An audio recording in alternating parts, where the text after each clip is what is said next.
អ្នកចិញ្ចឹមសត្វកណ្ដូបម្នាក់បានអះអាងថាបច្ចុប្បន្នទីផ្សារសត្វកណ្ដូបកាន់តែល្អទាំងតម្លៃទាំងទីផ្សារលក់ដូរគឺមិនខ្វះមួយទទួលទិញឡើយអ្នកចិញ្ចឹមសត្វកណ្ដូបម្នាក់បានអះអាងថាបច្ចុប្បន្នទីផ្សារសត្វកណ្ដូបកាន់តែល្អទាំងតម្លៃទាំងទីផ្សារលក់ដូរគឺមិនខ្វះមួយទទួលទិញឡើយដូច្នេះហើយទើបខ្ញុំពង្រីកទីតាំងចិញ្ចឹមបន្ថែមរហូតដល់ទៅ25ទ្រុងនិងអាចពង្រីកបន្ថែមទៀតប្រសិនមានពេលអ្នកស្រីយុនឡៃហូនអាយុ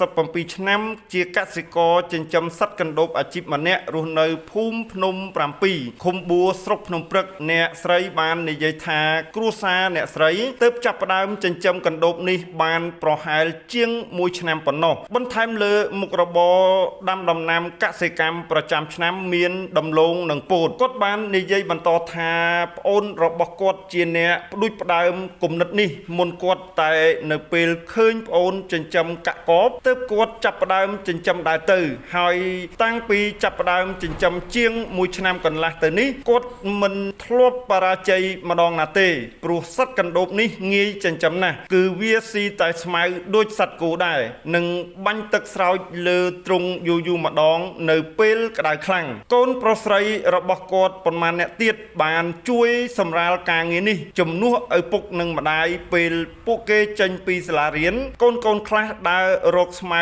ឲ្យចង្រិតស៊ីរីឯកូនខ្លះទៀតមើលថែកណ្ដូបនៅក្នុងទ្រុងនិងស្រោចទឹកលើទ្រុងកណ្ដូបពេលថ្ងៃក្តៅខ្លាំងក្រោមកម្ដៅថ្ងៃហែងមានស្ពាយធុងបាញ់ទឹកយ៉ាងធំនៅពីក្រោយខ្នងផងនាងរិនច័ន្ទរតវ័យ12ឆ្នាំបានដើរបាញ់ទឹកស្រោចលើទ្រុងកណ្ដូបយ៉ាងជំនាញបាញ់ទឹកស្រោចទ្រុងកណ្ដូបបណ្ដើនាងបានឆ្លើយនឹងសំណួរបណ្ដើថាពេលទំនេរឬក្រោយចេញពីសាលារៀននាងតែងតែជួយសម្រាលការងារឪពុកម្ដាយនាងដូចជាមើលថែសត្វកណ្ដូបស្រោចទឹកពេលក្តៅខ្លាំងនិងជួយរកស្មៅឲ្យសត្វកណ្ដូបស៊ីនាងបញ្ជាក់ថាការស្រោចទឹកនេះមិនមែនធ្វើជាប់រហូតទេគឺស្រោចទឹកយូរម្ដងជាពិសេសនៅពេលក្តៅខ្លាំងដើម្បីឲ្យទ្រុងនិងស្មៅក្នុងទ្រុងមានសំណើមអ្នកស្រីយុនឡៃហូនបានប្រាប់ថាតាមពិតទៅការចិញ្ចឹមសត្វកណ្ដូបនេះហាក់មិនសូវពិបាកថែទាំ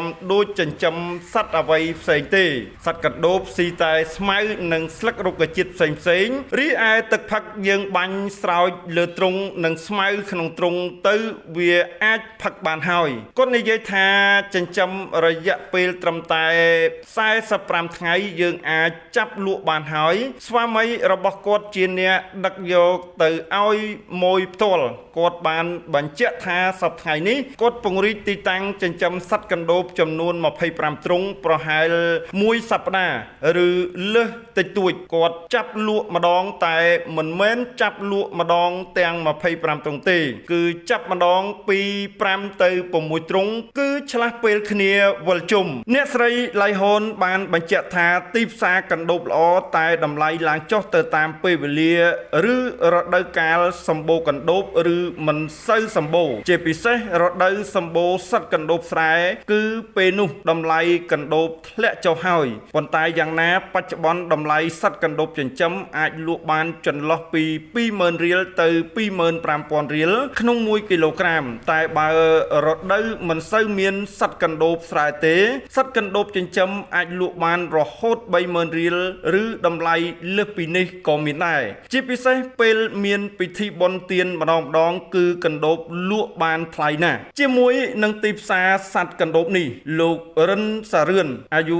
44ឆ្នាំជាស្វាមីអ្នកស្រីយុនឡៃហូននិងជាអ្នកដឹកសត្វកណ្ដូបលក់ឲ្យម៉ួយផ្ទាល់បានបញ្ជាក់ប្រាប់អ្នកសារព័ត៌មានឲ្យដឹងដែរថាប៉ុន្មានថ្ងៃកន្លងមកនេះតម្លៃសត្វកណ្ដូបហាក់ធ្លាក់ចុះបន្តិចដោយសារតែសម្បូរសត្វកណ្ដូបពេកខាងស្រុកថៃក៏សម្បូរនៅខាងខ្មែរយើងក៏សម្បូរម្ល៉េះហើយធ្វើឲ្យតម្លៃកណ្ដូបនៅលើទីផ្សារឡើងចុះមិនទៀងទាត់លោកថាពិតមែនតែទីផ្សារធ្លាក់ចុះបន្តិចតែបើនិយាយពីម៉ួយទិញសត្វកណ្ដូបវិញមិនខ្វះទេអ្នកស្រុកភ្នំព្រឹកមួយចំនួនហាក់កំពុងស្ទុះស្ទាសស័កសស្រាំណាស់ចំពោះមុខរបរចិញ្ចឹមសត្វកណ្ដូបនេះដែលអាចរកចំណូលបានគួរសមបន្ថែមលើមុខរបរកសិកម្មប្រចាំឆ្នាំរបស់ពួកគាត់គេសង្កេតឃើញនៅខាងមុខផ្ទះនីមួយៗសុទ្ធតែមានទ្រុងចិញ្ចឹមសត្វកណ្ដូបជាហូរហែផ្ទះខ្លះ មានច្រើនទ្រង់រីឯផ្ទះខ្លះក៏មានតិចតាមលទ្ធភាពដែល